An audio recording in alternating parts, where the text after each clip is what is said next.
Bonjour, je m'appelle Chloé et je vais vous apprendre comment créer votre site web. Faire des sites web n'est plus difficile désormais. Et avec la méthode que je vais vous montrer, c'est juste un tas de glisser, déposer, copier, coller. Vous pouvez construire et modifier tout ce que vous voulez. Du texte à la police, en passant par les images et l'arrière-plan. Vous pouvez même créer des vidéos de fond, des sections FAQ, des animations ou des formulaires de contact. Vous pouvez modifier et réorganiser des sections. Vous pouvez supprimer des choses ou annuler des paramètres. Vous pouvez faire et défaire tout ce que vous voulez. Et surtout, votre site web aura également fière allure sur les appareils mobiles. Ainsi, peu importe si la personne l'ouvre sur un ordinateur, une tablette ou un téléphone portable, la taille s'adaptera automatiquement et sera toujours bien paramétrée. Alors, si vous êtes prêt à créer facilement et pas à pas votre site web, regardez ce tutoriel et je vous montrerai tout. Commençons. Bon, nous avons déjà terminé l'introduction. Avant de commencer, je dois vous expliquer quelque chose. Tout d'abord, il y a des horodatage dans la description de la vidéo. Ainsi, si une partie vous ennuie ou si vous ne voulez tout simplement pas la regarder, vous pouvez passer votre chemin. Ensuite, j'explique tout assez lentement pour que tout le monde puisse comprendre. Si ma vitesse est trop lente pour vous, augmentez simplement la vitesse de lecture dans les paramètres de YouTube ou passez directement aux horodatages.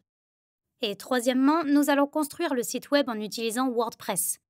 WordPress est le logiciel le plus utilisé pour la création de sites web, et il est utilisé par plus d'un tiers des sites web sur Internet. C'est un excellent logiciel et c'est aussi un logiciel à code source ouvert, donc c'est parfait pour nous. Nous pouvons maintenant passer à la première étape. Pour que cela ait plus de sens, je dois expliquer ce qui est nécessaire pour avoir un site web en ligne sur Internet. Pour créer un site web, il faut en principe suivre 3 étapes. La première consiste à obtenir un domaine, par exemple le domaine de Facebook et facebook.com, le domaine de Google et google.com. Si nous imaginons votre site web comme votre maison, le domaine serait votre adresse. C'est là que les gens peuvent trouver votre site web. Les noms des domaines coûtent environ 12 € par an. La deuxième chose dont nous avons besoin, c'est l'hébergement de sites web. Vous pouvez imaginer l'hébergement web comme un ordinateur super rapide, avec une connexion Internet très rapide, qui fonctionne 24 heures sur 24, 7 jours sur 7, et qui stocke toutes les informations de votre site web et les télécharge en direct sur Internet. Donc vos images, icônes, textes et toutes les publicités que vous avez sur votre site web. Sans hébergement web, les gens pourraient ouvrir votre domaine, mais ce serait une page blanche. Donc, pour avoir un site en ligne sur Internet, vous avez besoin d'un hébergement web. Si l'on s'en tient à la métaphore de l'immobilier, votre site web serait votre maison, votre domaine serait votre adresse et l'hébergement serait la propriété. L'hébergement web coûte entre 5 et 15 € par mois, mais il est généralement payé annuellement. Et la troisième chose dont nous avons besoin, c'est WordPress. Il est entièrement gratuit et est disponible sur wordpress.org. Très important de ne pas le confondre avec wordpress.com.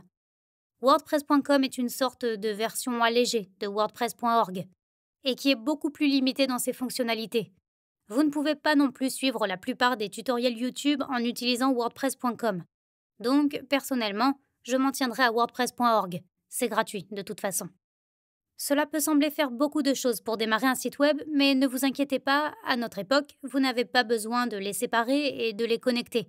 Vous pouvez simplement aller chez la plupart des hébergeurs web normaux, et là, vous obtenez les 3 ensemble. Donc vous achetez simplement le domaine et l'hébergement et vous pouvez installer WordPress assez facilement. Du moins pour la plupart des hébergeurs. Ne vous inquiétez donc pas pour cela, nous le faisons dans les 5 à 10 minutes qui suivent. Nous allons juste continuer et faire ces 3 étapes. Allons-y. Bon, j'espère que vous avez maintenant une image plus claire de ce qui est nécessaire pour avoir un site web en ligne sur Internet. Et nous pouvons maintenant passer à la première étape, qui est d'obtenir un domaine et un hébergement web. Peut-être avez-vous déjà en tête une société d'hébergement web que vous voulez utiliser ou vous avez déjà un hébergement web. Alors, c'est parfait. Mais si vous ne savez pas encore quoi choisir, cela peut être un peu confus. Parce qu'il y a des milliers de sociétés. Je ne les ai personnellement pas encore toutes essayées, mais un bon indicateur peut l'être. Si vous allez sur le site WordPress, qui est wordpress.org, et sur Hébergement ici, il vous recommande quelques sociétés. Nous avons donc ici Bluehost, DreamHost et SiteGround. Je n'ai pas utilisé Bluehost et DreamHost, donc je ne peux pas vraiment les recommander pour l'instant. Mais SiteGround, je l'utilise pour 8 de mes 11 projets depuis quelques années, et je peux définitivement vous dire qu'ils sont vraiment bons. Donc, si vous voulez les voir, vous pouvez cliquer dessus et consulter leur page. Ce que j'aime particulièrement chez eux, c'est qu'ils ont des serveurs vraiment rapides et sécurisés et qu'ils ont un service clientèle disponible 24 heures sur 24, 7 jours sur 7. Donc si jamais j'ai des problèmes ou des questions, je peux leur envoyer un message sur le chat ou les appeler et ils me reçoivent toujours en quelques minutes. Une fois, même un samedi soir à environ 2h30, c'est toujours très utile.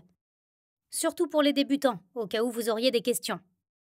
De plus, leurs prix sont assez justes et ils bénéficient d'une garantie de remboursement de 30 jours. Donc c'est aussi très bien si vous êtes débutant. Parce que vous pouvez tout essayer et si cela ne fonctionne pas, même si cela devrait certainement fonctionner si vous regardez ce tutoriel, vous pouvez simplement annuler et vous faire rembourser. C'est donc une option vraiment sûre, également recommandée par WordPress, et que je vous recommande. Je les utiliserai également dans ce tutoriel maintenant, mais si vous avez une autre entreprise qui ne pose pas de problème, il vous suffit de savoir comment installer un certificat SSL et comment installer WordPress. Ensuite, vous pourrez simplement suivre ce tutoriel comme tout le monde. Ok, si vous voulez jeter un coup d'œil à SiteGround, j'apprécierais beaucoup que vous cliquiez sur le tout premier lien de la description de cette vidéo. C'est mon lien d'affiliation. Vous pouvez également le voir ici en haut. Cela signifie simplement que j'obtiens une petite commission en échange du fait que vous cliquez sur ce lien. Cela ne vous coûte pas un centime de plus et je ne recommande pas seulement SiteGround à cause de la commission.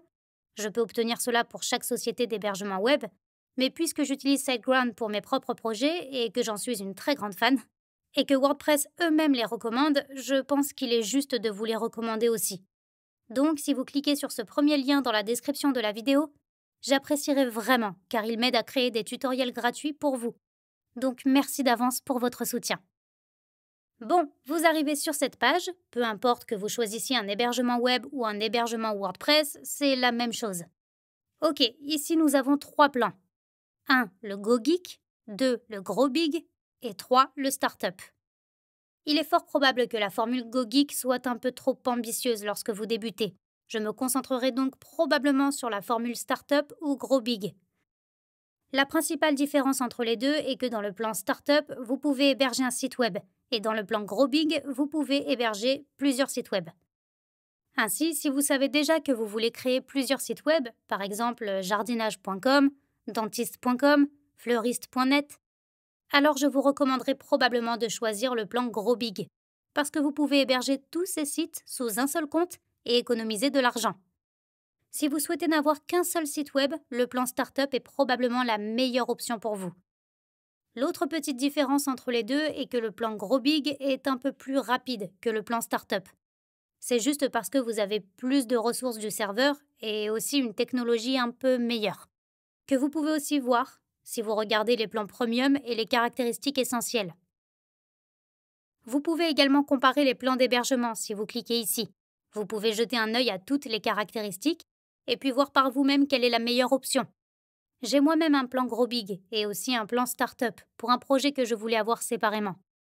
Dans ce tutoriel, je vais également choisir le plan Startup, mais vous pouvez choisir le plan que vous voulez utiliser. Je suis donc là et je clique sur Get Plan. OK, et ici, nous pouvons maintenant décider quel domaine nous voulons choisir. Si vous possédez déjà un domaine, vous pouvez choisir I already have a domain. Le tapez ici, cliquez sur Proceed, et je vais vous mettre un lien vers un tutoriel où je vous montrerai comment connecter un domaine externe à SiteGround, en haut à droite de cette vidéo.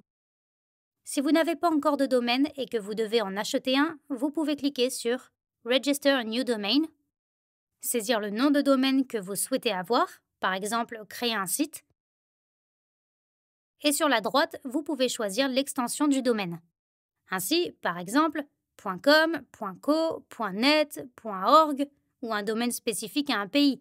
Par exemple, pour le Royaume-Uni, ce sera UK. Pour l'Autriche, ce sera AT. Pour l'Allemagne, ce sera DE. Pour la France, ce sera FR. Il est probable que ce soit déjà pris, donc je vais juste cliquer sur Continuer et c'est déjà pris. Dans ce cas, vous avez quelques options. Vous devez juste être créatif, par exemple si vous pouvez ajouter quelques tirets à l'intérieur du domaine, ou vous pouvez changer l'extension, donc pour le moment c'est .fr. Vous pouvez choisir n'importe laquelle ou vous pouvez ajouter un nombre à la fin, ou simplement changer quelque chose dans le domaine. Je vais donc maintenant choisir .fr, par exemple, et je vais plutôt écrire « Créer un website ». Et je pourrai ensuite cliquer sur « Proceed ». Génial, celui-ci est disponible. Ici, il suffit de remplir quelques informations. Voici donc les informations relatives à votre compte, votre adresse électronique et votre mot de passe, avec lesquels vous vous connecterez ultérieurement à SiteGround. Ensuite, quelques informations sur le client. Cela changera probablement un peu selon le pays que vous aurez sélectionné. Pour moi, il s'agit de mon prénom, de mon nom de famille, au cas où j'achèterai ceci pour mon entreprise, de la raison sociale de mon entreprise et de mon numéro de TVA. Mais je peux aussi laisser ces champs vides.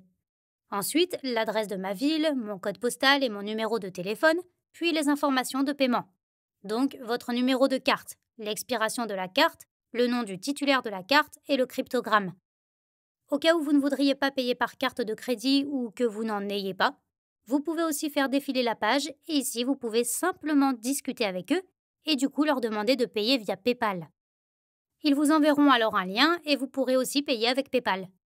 Je ne sais pas trop pourquoi ils ne le montrent pas ici, ils préfèrent probablement les paiements par carte de crédit, mais si vous n'avez pas de carte de crédit, envoyez-leur un message et cela devrait également fonctionner via PayPal.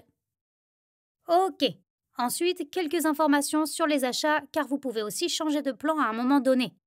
Pour l'instant, il est réglé sur Startup. Si vous voulez, vous pouvez le changer. Maintenant, le centre de données est réglé sur l'Europe. C'est juste là où se trouvent vos serveurs. Donc pour le moment, je peux choisir entre l'Europe, les États-Unis et le Royaume-Uni. Parfois, cela change aussi. Il y a aussi Singapour de disponible. Choisissez juste celui qui est le plus proche de vos clients. Mais cela ne fait pas non plus une grande différence de toute façon. Donc ce n'est pas si important. Je vais juste choisir l'Europe et pour la période qui correspond au nombre de mois que vous voulez payer à l'avance, vous pouvez choisir un mois d'essai si vous voulez. Mais comme nous avons de toute façon une garantie de remboursement de 30 jours, cela n'a pas beaucoup de sens. Donc je m'en tiendrai probablement à 12 mois ou plus.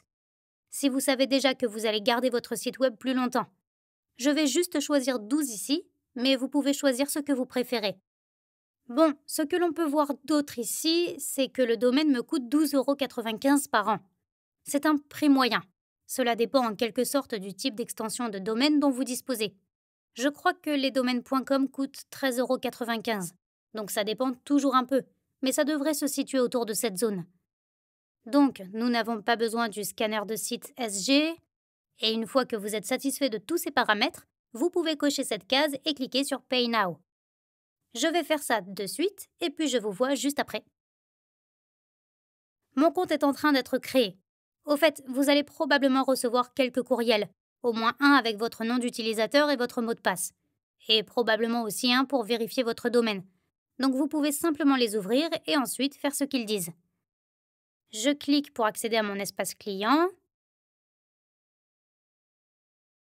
Voilà, c'est donc le tableau de bord SiteGround. Cela signifie que nous avons terminé la première étape. Nous pouvons donc cocher cette case aussi. Parfait. Donc, deuxième étape, installer WordPress et un certificat SSL.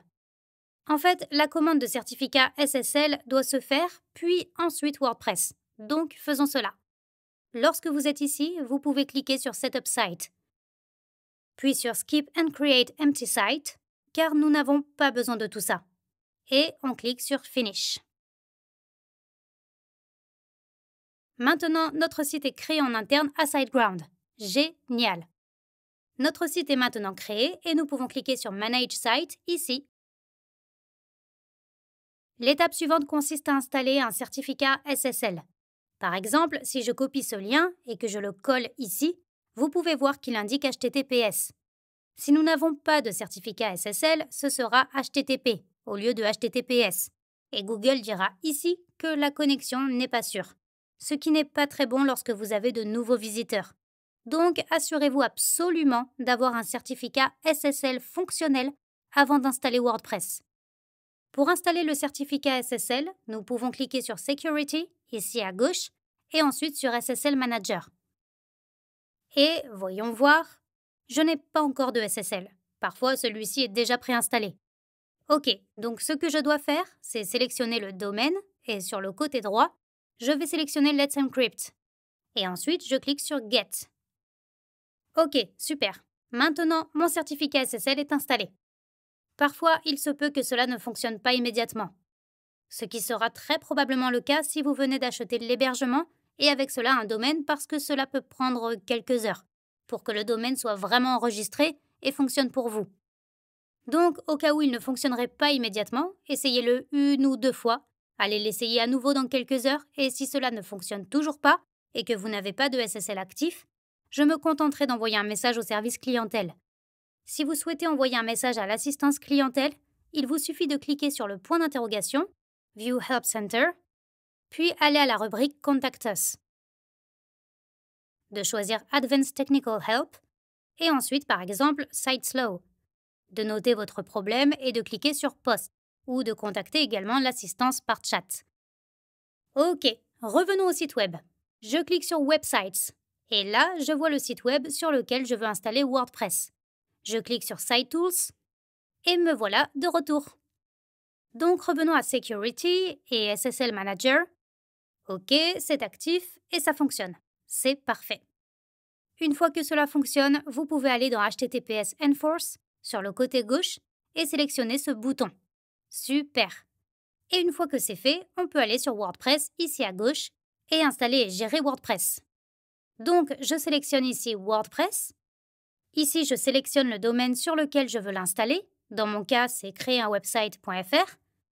Il est très important que vous laissiez le champ Installation Path vide. Donc, laissez-le tel quel. Pour la langue, choisissez simplement la langue dans laquelle vous voulez avoir votre site web. Dans mon cas, je vais juste choisir le français. Nous n'avons pas besoin du WordPress Starter, donc je vais décocher ça. Ensuite, vous pouvez donner à votre site web un nom d'utilisateur, un mot de passe et une adresse électronique d'administrateur. Il est vraiment important que vous ne choisissiez pas le nom d'utilisateur admin comme nom d'utilisateur. Et comme mot de passe, assurez-vous qu'il est sûr. Ok, nous n'avons pas besoin de cocher cette case et une fois que nous avons tout rempli, nous pouvons cliquer sur Install. C'est ce que je vais faire maintenant. Ok, WordPress est maintenant installé et nous pouvons continuer. Donc, c'était l'étape numéro 2. Super. Bon, nous y sommes.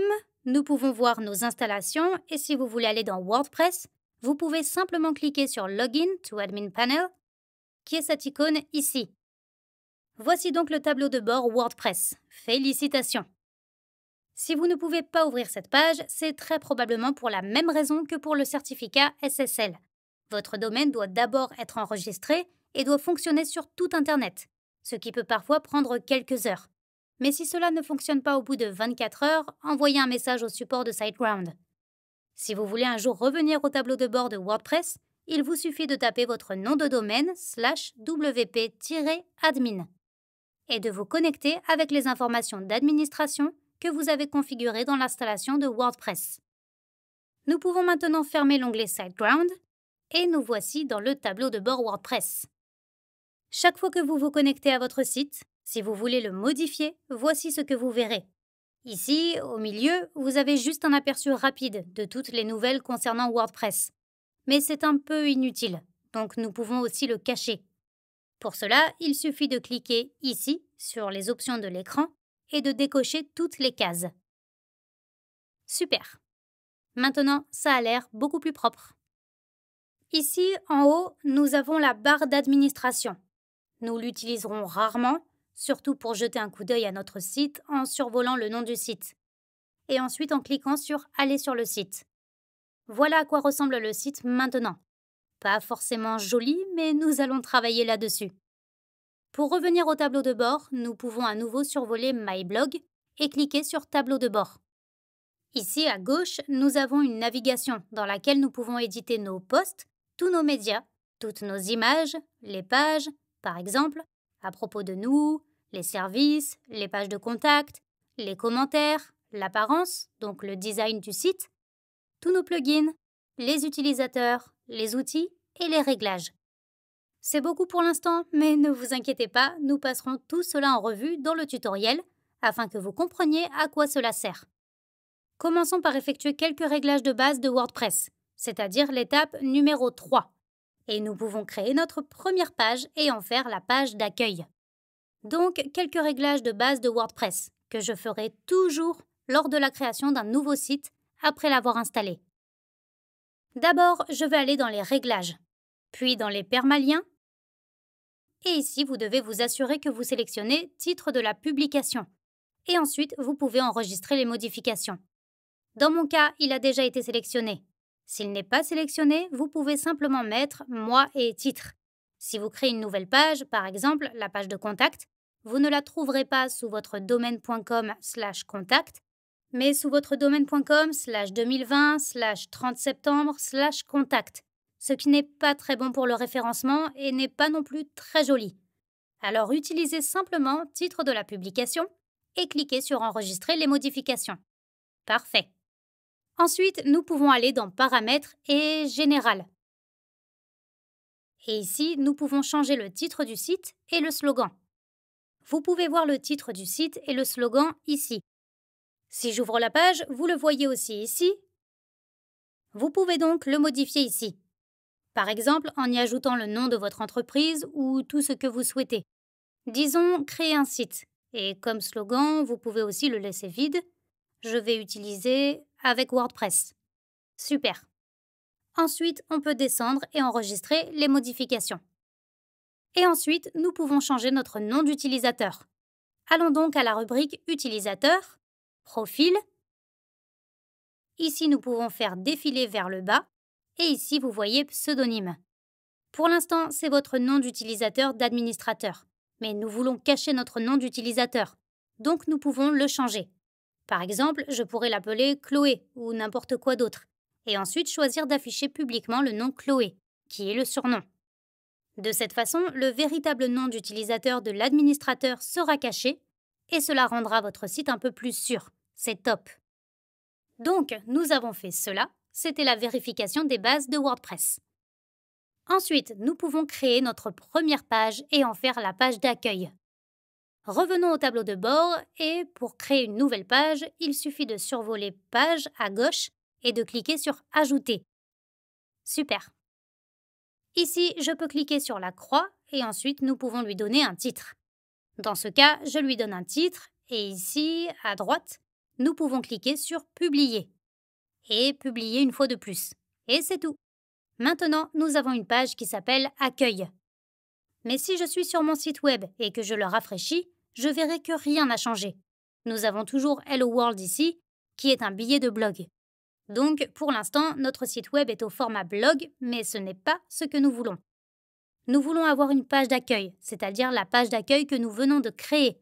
Peut-être d'autres pages, et si vous voulez, vous pouvez aussi avoir une page de blog, mais pas la page de blog comme page de départ. Donc, ce que nous devons faire, c'est définir cette page d'accueil comme page d'accueil. Nous devons donc retourner ici dans le tableau de bord de WordPress et ensuite, à gauche, nous pouvons survoler Paramètres, puis Lecture. Ici, dans la page d'accueil Affiche, nous cliquons sur Une page statique. Puis dans Page d'accueil, nous sélectionnons Accueil, qui est la page que nous venons de créer. Puis nous cliquons sur Enregistrer les modifications. Si je rafraîchis ma page maintenant, nous avons une page d'accueil. Cela n'est toujours pas joli, mais nous pouvons travailler sur ça plus tard. Donc, créer une première page et la définir comme page d'accueil, c'est fait. Ensuite, nous pouvons installer un bon thème. Revenons au tableau de bord WordPress.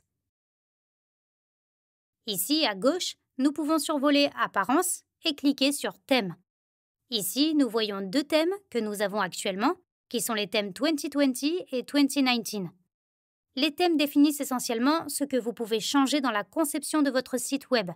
Là, nous avons actuellement le thème 2020, c'est à cela que ressemble notre site web, mais vous pouvez aussi installer un thème différent et ensuite changer différentes couleurs, avoir différents éléments dans le site web. Pour installer un nouveau thème, parce que ces deux-là ne sont pas géniaux, nous pouvons cliquer ici et nous voyons ici quelques thèmes différents. Une chose qu'ils ont tous en commun, c'est qu'ils sont superbes dans l'aperçu, mais la plupart d'entre eux ne vous permettent pas vraiment de modifier grand-chose. Donc si vous voulez suivre ce tutoriel, vous devez installer le même thème que moi. Il s'appelle Océan WP. Vous pouvez le rechercher ici sur le côté droit. Ici, c'est Océan WP. C'est selon moi l'un des meilleurs thèmes. Il est gratuit et nous permet de modifier tout un tas de choses, donc c'est super. Donc ici, nous pouvons cliquer sur Installer et ensuite nous pouvons cliquer sur Activer. Et maintenant, c'est notre thème actif. Rafraîchissons la page une fois et elle a maintenant un aspect très différent. Toujours pas top top, mais nous allons travailler là-dessus. C'était l'étape numéro 5, installer le bon thème. Ce que nous devons également faire maintenant, c'est installer les bons plugins. Vous vous demandez probablement maintenant ce que sont les plugins. C'est une bonne question. Vous pouvez imaginer des plugins un peu comme des applications pour votre smartphone.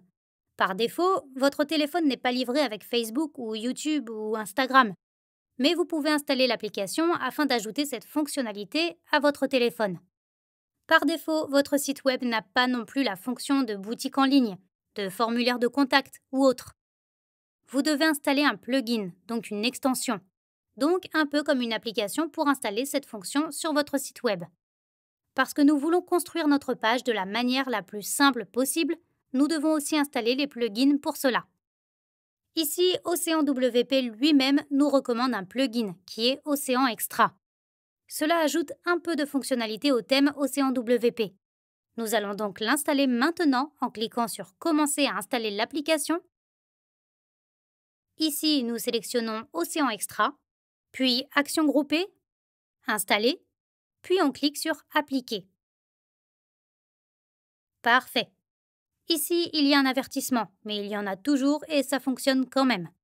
Alors nous pouvons retourner au tableau de bord et c'était l'un des plugins que nous devions installer. Nous avons maintenant quelques messages supplémentaires dans le tableau de bord, mais nous nous en occuperons plus tard. Nous devons également installer quelques plugins supplémentaires, alors faisons-le maintenant. Nous pouvons survoler Extensions ici, extensions et plugins sont la même chose, et cliquer sur Ajouter, et c'est un peu la même chose que dans les thèmes. Ici, nous avons un aperçu de tous les plugins. Ici, vous pouvez aussi aller dans Populaire et en voir plus. Et nous allons chercher quelques plugins ici et les installer aussi. Vous devez aussi installer les mêmes plugins afin de suivre ce tutoriel. Commençons par chercher Elementor. Et nous avons ici Elementor Website Builder. Puis nous pouvons cliquer sur Installer maintenant. Super! Je vais laisser les choses telles qu'elles sont.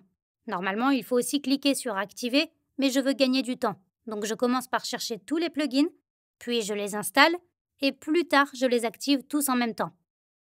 Donc, c'était Elementor. Ensuite, nous avons besoin d'Envato Elements. Je vais donc le rechercher. Et voilà, Envato Elements. Donc, nous pouvons aussi cliquer sur Installer maintenant. Super. Celui-ci est aussi installé. Nous avons maintenant installé tous les plugins dont nous avions besoin. Nous pouvons maintenant aller dans Extensions et Extensions installées, ici à gauche. Et ici, nous voyons Elementor, Envato Elements, Océan Extra et SG Optimizer. Nous devons encore activer Elementor et Envato Elements. Donc, nous pouvons aussi sélectionner ces deux éléments ici à gauche, activer et appliquer. Et maintenant, ils sont activés aussi et nous avons tous les plugins dont nous avons besoin. Donc, installer les bons plugins, c'est fait. Je vais retourner au tableau de bord, parce qu'ici nous avons maintenant un tas d'infos sur Elementor et Océan WP, mais nous n'en avons pas besoin non plus. Donc je vais à nouveau dans les options d'écran et je désélectionne ces deux-là. Super. Nous pouvons également cliquer sur Passer la configuration ici, car nous n'en avons pas besoin et nous pouvons les ignorer. J'aime bien garder ça propre ici. Ensuite, nous pouvons préparer la page d'accueil avec Océan Extra. Laissez-moi vous expliquer un peu cela. Cela peut être un peu déroutant, mais ça ira si vous me suivez. Chaque site web se compose de 3 parties. 1. Vous avez votre en-tête ici en haut. Il s'agit normalement du logo et de la navigation de votre site web. 2. Ensuite, vous avez votre corps. Il affiche simplement toutes les informations que vous souhaitez afficher sur la page spécifique. 3. Et vous avez votre pied de page, qui se trouve ici. Vous y trouverez normalement des informations sur les droits d'auteur et peut-être aussi d'autres informations de navigation ou de contact.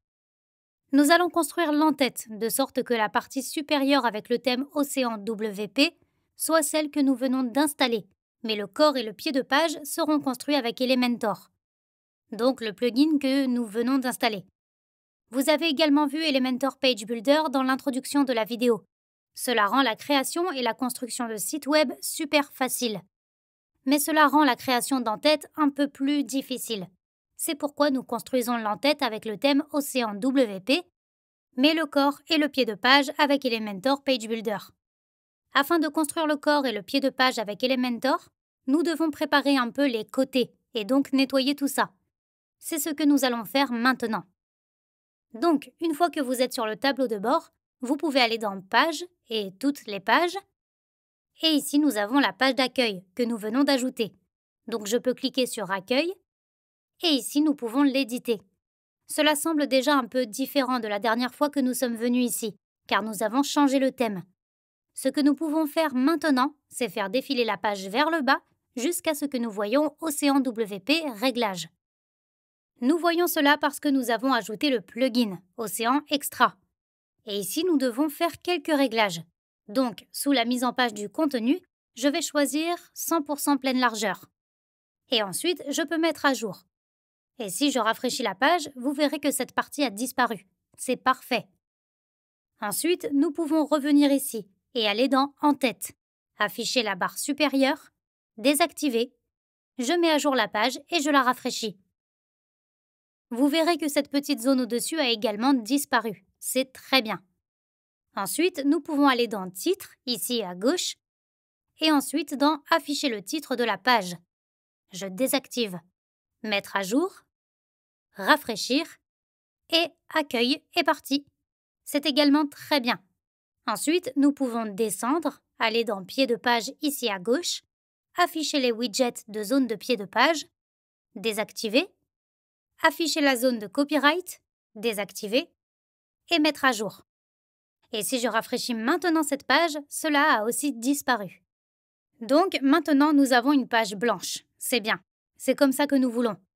Vous n'avez pas non plus besoin de mettre à jour à chaque fois après chaque modification des paramètres. Il vous suffit de les faire tous une fois et de les mettre à jour ensuite. Et cela fonctionnera. Vous devez également effectuer ces réglages pour chaque page que vous créez. Ainsi, si vous créez une page de contact ou une page à propos de nous, vous devez également le faire, ce qui est aussi l'étape suivante que nous allons faire. Nous allons donc créer quelques pages supplémentaires et ensuite gérer les réglages d'Océan Extra pour celles-ci. Vous n'avez pas besoin de suivre cette étape maintenant, si vous voulez seulement avoir une seule page. Vous n'avez pas besoin de le faire du tout. Vous pouvez aussi le faire plus tard, une fois que vous voulez plus de pages. Je vais juste le faire maintenant pour gagner un peu de temps. Hey, c'est encore moi avec une petite pause. Si vous avez apprécié la vidéo jusqu'à présent, j'apprécierais vraiment que vous me laissiez un petit like. Merci. Donc, pour ajouter une nouvelle page, je vais retourner dans le tableau de bord WordPress. Nous sommes ici dans Page, nous pouvons cliquer sur Ajouter. Je vais aussi créer une page de contact, donc je tape Contact. Puis je refais les mêmes réglages. Donc, Principal, mise en page du contenu, 100% pleine largeur, en tête, afficher la barre supérieure, désactiver, titre, afficher le titre de la page, désactiver, et pied de page, désactiver et désactiver. Publions cela et publions à nouveau. Super! Et voyons à quoi cela ressemble en cliquant sur Voir la page. Parfait! C'est aussi vierge. Super! Ensuite, je vais créer quelques pages supplémentaires comme ça, mais je vais vous faire gagner du temps en accélérant un peu le processus. Donc, ajouter une nouvelle page et ensuite les mêmes paramètres pour chaque page que je veux créer. Ok, super. Maintenant, j'ai 4 pages. Accueil, contact, à propos de nous et service. Et elles sont toutes prêtes à être éditées. C'est la 8e étape, créer plus de pages et réglage d'Océan Extra. Super. Ensuite, nous allons lancer Elementor Page Builder, avec lequel nous allons éditer nos pages. Je veux donc commencer par éditer la page d'accueil. Donc je clique sur Accueil et Elementor Page Builder se lance automatiquement. Je peux simplement cliquer sur Modifier avec Elementor et cela ouvre Elementor Page Builder. Super. C'était déjà la 9e étape pour lancer Elementor Page Builder. Génial. Maintenant, nous pouvons continuer et apprendre à l'utiliser et commencer à éditer les pages. comment une page avec Elementor ou Elementor lui-même est construit? Ici à droite, vous avez un aperçu de tout ce qui se passe sur votre site, donc à quoi il ressemblera. Et ici à gauche, vous pouvez modifier la page. Afin de vous montrer comment une page avec Elementor est construite, je vais d'abord importer un modèle, donc une page préfabriquée, prête à l'emploi. Plus tard, je le supprimerai et vous montrerai comment construire votre site à partir de zéro. Je veux juste en importer un une fois afin de vous montrer comment la page est construite, car cela rend les choses beaucoup plus faciles. Pour importer cette page, vous pouvez donc également suivre ces étapes. Je vais cliquer sur l'icône Envato Elements ici, et puis je clique sur Free Kits ici en haut, et ici je vois un tas de kits de modèles différents, donc un tas de designs différents. Je peux choisir celui que je veux. Disons que je veux utiliser celui-ci qui me convient bien. Je clique donc sur Install Kit. Maintenant qu'il est installé, je peux cliquer sur View Kit. Et nous avons ici un avertissement. Vous pouvez l'ignorer. Et disons que je veux importer cette page d'accueil. C'est juste pour des raisons factices maintenant, donc ça n'a pas vraiment d'importance. Nous allons de toute façon supprimer tout ce que nous faisons. Donc, je clique sur Insert Template. Maintenant, ça s'importe. Nous avons une page prête à l'emploi ici. C'est déjà très bien. Laissez-moi donc vous expliquer comment se construit une page dans Elementor. Si je déplace ma souris dans toute cette zone, vous verrez qu'elle est entourée de ce marquage bleu. Il s'agit d'une section. Si je descends un peu, nous avons aussi une section ici. Et si je descends plus loin, nous avons aussi une section ici. Donc, comme vous pouvez le voir, une page est divisée en plusieurs sections. À l'intérieur de ces sections, vous verrez des colonnes. À gauche, celle-ci est entourée de pointillés gris. Et à droite, nous en avons également une. Donc, ici à gauche et à droite, il y a une colonne. Ici, nous avons en fait 3 colonnes. Une à gauche, une au milieu et une à droite. Cela continue comme ça, donc chaque section différente a différents types de colonnes. Peut-être 1, 2, 3, 4, autant que vous voulez en gros. Et à l'intérieur de ces colonnes, vous pouvez trouver des widgets. Donc ici nous avons un widget texte, ici nous avons un widget bouton ou un autre widget texte, ici nous avons un widget image. Donc pour résumer, chaque page est composée de plusieurs sections. À l'intérieur de ces sections, vous avez des colonnes. Et à l'intérieur de ces colonnes, vous avez des widgets. Vous pouvez trouver des widgets ici, sur le côté gauche. Si je clique sur ces 6 carrés, vous pouvez les voir aussi. Donc titre, image, éditeur de texte, vidéo, bouton, séparateur, Google Maps, icône, tout ce que vous voulez. Et si vous voulez avoir un de ces widgets à l'intérieur de votre page, vous pouvez simplement cliquer dessus, le faire glisser vers la droite où vous voulez l'avoir. Par exemple, je veux l'avoir dans cette colonne. Et ici, nous avons une carte Google à l'intérieur de cette colonne. Je pourrais aussi ajouter un autre widget à l'intérieur de cette colonne. Par exemple, je veux avoir un bouton au-dessus de Google Maps. Je peux le mettre là et c'est là. C'est assez facile et c'est comme ça qu'une page dans Elementor est construite. Super. Donc, comment créer avec Elementor Page Builder? C'est fait. Ensuite, apprenons comment éditer un texte. Donc, les bases mêmes pour que nous puissions revenir ici. Je vais supprimer ces 2 éléments très rapidement. Donc, je vais faire un clic droit sur eux, puis un clic sur l'icône du crayon et supprimer, ce qui nous permettra de revenir aux anciens paramètres. Je ne vais pas non plus garder ce modèle pour vous montrer comment ajouter un texte. C'était juste pour vous montrer comment une page est construite. Donc, je vais cliquer sur le X ici en haut de la section, et aussi ici, jusqu'à ce que la page disparaisse. C'est assez rapide, génial. Ok, donc maintenant nous avons à nouveau une page blanche et c'est parfait. Donc, pour ajouter du texte, nous devons d'abord ajouter une section, parce que pour l'instant elle est vide et à l'intérieur de cette section, nous devons ajouter des colonnes. Donc je clique sur le plus ici. Maintenant nous avons une section et ici je peux décider quel type de structure de colonne je veux utiliser. Peut-être une colonne, 2, 3, 4, comme je veux. Je veux commencer facilement et en choisir une. Super. Et voilà, nous l'avons. Section et colonne. Et pour éditer le texte, je vais ici sur les widgets à nouveau. Et je veux commencer par utiliser un titre. Donc je clique sur celui-ci et je le fais glisser vers la droite jusqu'à ce que je vois ce truc bleu. Et ensuite, je peux le déposer. Une fois que je l'ai déposé, le menu d'édition s'est automatiquement ouvert à gauche. Mais si je veux le modifier à nouveau, je peux aussi cliquer sur le bouton droit de la souris et cliquer sur Modifier l'intitulé et il s'ouvrira. Ou bien je peux aussi faire un clic droit sur le titre et je pourrai alors modifier le titre. Ce module d'édition a toujours 3 options différentes. Vous avez Contenu, Style, Avancé. Commençons par le contenu. Ici, nous pouvons changer le titre du paramètre. Par exemple, je pourrais appeler cela WordPress. Si je le voulais, je pourrais aussi en faire un lien. Par exemple, si je veux le relier à YouTube, je peux copier l'URL de YouTube et le coller ici dans le lien. Si quelqu'un clique maintenant sur WordPress, cela le mènera à youtube.com. Je pourrais aussi commencer à taper par exemple Contact et maintenant Elementor me suggère ma page de contact. Donc si je clique dessus, cela mènera à la page de contact qui est aussi une option. Je ne veux pas du tout avoir de lien ici, donc je vais le supprimer à nouveau. Ok, ici on peut aussi changer l'alignement du titre. Donc pour l'instant il est à gauche, on peut aussi le centrer, donc il est maintenant au centre du site, ou on peut aussi le mettre à droite, mais centrons-le. C'est presque tout pour le contenu. Cela diffère aussi un peu entre les widgets. Pour un titre normal, c'est tout ce que nous pouvons éditer ici dans le contenu. Mais vous le verrez aussi plus tard dans différents widgets. Ensuite, nous pouvons aller dans Style. Pour modifier un peu le style de ce texte, ici, nous pouvons commencer par modifier la couleur du texte. Ici, je peux juste cliquer sur ce bleu et le changer. Je peux faire glisser ce point pour choisir une couleur différente ici. Je peux aussi choisir une couleur différente dans cette barre. Donc un ton différent par exemple, si je veux l'avoir en violet, ou en jaune, ou en rouge, comme je veux. Et je peux aussi changer la transparence pour que vous puissiez le voir.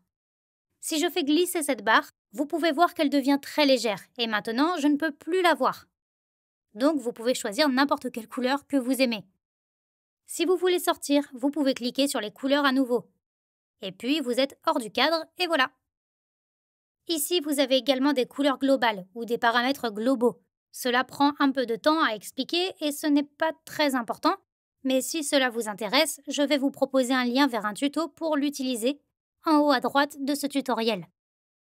Ok, ici nous pouvons aussi changer la typographie, donc la police du texte. Cliquons sur l'icône du crayon pour le modifier, et ici nous pouvons maintenant changer la famille de police de Roboto à n'importe quelle autre que vous souhaitez. Par exemple, je veux utiliser Rufina sur celui-ci. Puis je peux changer la largeur du texte et donc la largeur de ce mot. Par exemple, cette largeur. Je peux changer la largeur pour qu'il soit gros, peut-être 800 ou 900. Très fin, comme vous voulez. Vous pouvez changer la transformation. Donc si c'est tout en majuscule ou en minuscule. Mettez-le en majuscule, comme vous voulez. Vous pouvez changer un peu le style en italique ou en oblique. Vous avez probablement déjà vu cela auparavant. Vous pouvez également modifier l'espacement des lettres pour qu'il y ait plus ou moins d'espace entre les lettres. C'est tout pour la typographie et on peut aussi cliquer à nouveau sur ce crayon si vous voulez revenir à ce que vous aviez avant parce que vous n'aimez pas les réglages que vous faites maintenant. Vous pouvez aussi cliquer sur Retour aux réglages par défaut. Nous pourrions aussi ajouter une ombre au texte, donc vous pouvez cliquer ici et ajouter une ombre au texte pour le rendre plus flou, changer son emplacement, le placer horizontalement et verticalement. Mais je ne vous recommande pas vraiment d'utiliser les ombres parce que ça ne rend pas super bien. Vous pouvez aussi changer la couleur de l'ombre et la transparence pour voir ce que vous faites, mais ce n'est pas top, donc je vais le laisser. D'accord, nous pourrions aussi passer par les paramètres avancés, mais ce n'est pas vraiment nécessaire maintenant, alors je vais laisser ça pour l'instant et le faire plus tard. Ok ? C'est comme ça qu'on peut ajouter un texte. On peut aussi faire la même chose avec un éditeur de texte normal, parce que pour l'instant ce n'était qu'un titre, mais peut-être que vous avez aussi du texte normal que vous voulez écrire. Donc je peux choisir l'éditeur de texte et peut-être que je veux l'avoir en dessous. Donc je le fais glisser vers la droite. Je le lâche et nous avons ici du texte normal. Et comme vous pouvez le voir, il est également divisé en contenu, style et avancé. Ici, sur le contenu, je peux simplement changer le texte. Je peux en écrire d'autres, le rendre plus gros, le mettre en italique, ajouter un lien. Cela fonctionne comme Google Docs ou Word. Vous pouvez ajouter des listes numérotées et tout ça. Nous n'avons pas vraiment besoin du reste ici. C'est inutile et ensuite, nous pouvons passer au style. Et c'est aussi la même chose. Cette fois, nous avons l'alignement dans le style et non dans le contenu. Donc je peux aussi le centrer. Je pourrais par exemple changer la couleur du texte pour un noir plus foncé. Je peux changer la typographie pour rendre le texte un peu plus grand, peut-être comme ça. Ici, nous avons maintenant 3 lignes aussi. Ce que nous pouvons faire, c'est changer la hauteur de la ligne pour la rendre un peu moins haute. Peut-être que j'aime comme ça. Comme vous pouvez le voir, c'est à peu près la même chose que dans le titre, donc je ne passe pas trop de temps ici. Essayez juste d'expérimenter un peu et ça devrait marcher. Ok, super. C'était de l'édition de texte. C'est fait. C'est déjà l'une des étapes les plus importantes parce que tous les autres widgets que nous avons ajoutés à partir de maintenant sont fondamentalement les mêmes. Ensuite, nous pouvons apprendre à défaire des actions parce que vous avez peut-être fait des réglages que vous n'aimez pas ou que vous avez fait des choses que vous voulez défaire. Et c'est aussi très important. Alors, revenons ici. Si vous êtes sur un PC, vous pouvez cliquer sur CTRL et Z. Et si vous êtes sur Mac, vous pouvez cliquer sur Commande et Z. Et vous revenez en arrière d'un pas à chaque fois. Donc si je clique dessus, ça revient en arrière d'un pas. Ce que vous pouvez aussi faire, c'est que vous voyez ici, en bas, l'historique. Donc si je clique dessus, vous verrez les actions et les révisions. Dans les actions, vous voyez chaque action que vous avez faite depuis la dernière fois que vous avez enregistré. Ainsi, par exemple, si je veux revenir au stade où nous avons modifié l'alignement du titre, je peux cliquer sur « Ici » et il est déjà très différent.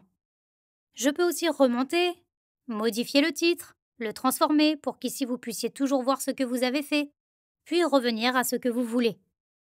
D'accord, mais si vous voulez revenir à une situation très ancienne, peut-être celle d'il y a 2 semaines, lorsque vous avez sauvegardé la dernière fois, ce que vous pouvez faire alors, c'est aller dans Révision, et ici vous voyez toutes les sauvegardes que vous avez faites. Donc si je clique sur Mettre à jour, je sauvegarde et je me retrouve ici. Alors je peux revenir ici. Maintenant, ça n'a pas vraiment changé parce que nous n'avons encore rien fait, ou que je n'ai pas sauvegardé il y a 1 semaine. Mais normalement, vous verriez toutes les choses que vous avez sauvegardées, et vous pourriez alors revenir en arrière et revenir à ce point. Donc vous pouvez alors cliquer sur Appliquer, et cela fonctionne.